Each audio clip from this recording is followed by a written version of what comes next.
തദ്ദേശ തെരഞ്ഞെടുപ്പിന്റെ രണ്ടാം ഘട്ട വോട്ടെടുപ്പിൽ പോളിംഗ് ശതമാനം 70 കടന്നു. വൈകിട്ട് 5:30 വരെയുള്ള കണക്കനുസരിച്ച് 74.52% പോളിംഗ്. 7 ജില്ലകളിലും പോളിംഗ് ശതമാനം 70% കടന്നിട്ടുണ്ട്. വോട്ടിംഗ് മെഷീൻ പണിമുടക്കിയതിനാൽ പലയിടത്തും വോട്ടെടുപ്പ് വൈകി. വോട്ടർമാർ ബൂത്തിലേക്ക് ഒഴുകിയെത്തുന്നു. പോളിംഗ് 50% കടന്നുപോകുകയാണ്. തൃശൂർ, പാലക്കാട്, മലപ്പുറം, കോഴിക്കോട്, വയനാട്, കണ്ണൂർ, കാസർഗോഡ് എന്നീ 7 ജില്ലകളിലാണ് ഇന്ന് വോട്ടെടുപ്പ്.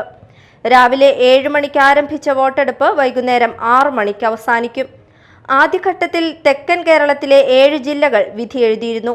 ഇതോടെ സംസ്ഥാനത്തെ 14 ജില്ലകളിലെയും തദ്ദേശ തെരഞ്ഞെടുപ്പ് പൂർത്തിയാകും. കയ്പമംഗലം നിയോജക മണ്ഡലത്തിലെ എല്ലാ ബൂത്തുകളിലും ആദ്യ മണിക്കൂറിൽ വോട്ടെടുപ്പ് സമാധാനപരമായി നടന്നുവരികയാണ്. ചിലയിടങ്ങളിൽ വോട്ടിംഗ് മെഷീനിൽ സാങ്കേതിക തകരാറുകൾ ഉണ്ടായിട്ടുണ്ട്. മതിലകം പഞ്ചായത്തിലെ കളരിപ്പറമ്പ് UP സ്കൂളിൽ വോട്ടെടുപ്പ് ആരംഭിച്ച ശേഷം മെഷീൻ തകരാറിലായി. പിന്നീട് പരിഹരിച്ച് വോട്ടെടുപ്പ് പുനരാരംഭിച്ചു. മതിലകം അൽനൂർ മദ്രസയിലെ ബൂത്തിലും ഇപ്പോൾ വോട്ടിംഗ് മെഷീൻ തകരാറിലായിട്ടുണ്ട്. കയ്പമംഗലം പഞ്ചായത്തിലെ കൂരിക്കുഴി, പഞ്ഞമ്പള്ളിയും മോക്ക് വോട്ടെടുപ്പിൽ മെഷീൻ തകരാറിലായിരുന്നു. ഇത് പരിഹരിച്ചിട്ടുണ്ട്. ശ്രീനാരായണപുരം പഞ്ചായത്തിലെ വേക്കോട് ശ്രീ സായി വിദ്യാഭവനിലും മെഷീൻ തകരാറുണ്ടായിരുന്നു. ഇതും പരിഹരിച്ചിട്ടുണ്ട്. രാവിലെ മുതൽ തന്നെ വോട്ട് ചെയ്യാൻ മിക്ക ബൂത്തുകളിലും തിരക്കുണ്ടായിരുന്നു.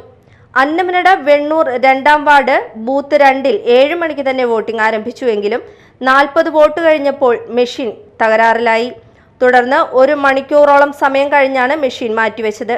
ഇതിനിടയിൽ 100ഓളം ആളുകൾ വോട്ട് ചെയ്യാതെ തിരിച്ചുപോയ അവസ്ഥയുണ്ടായി.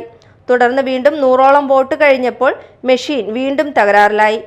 പിന്നീട് തകരാറ് പരിഹരിച്ച് വോട്ടിംഗ് പുനരാരംഭിച്ചു. നിലവിൽ പോളിംഗ് മന്ദഗതിയിലാണ് നടക്കുന്നത്. Media time, Mala.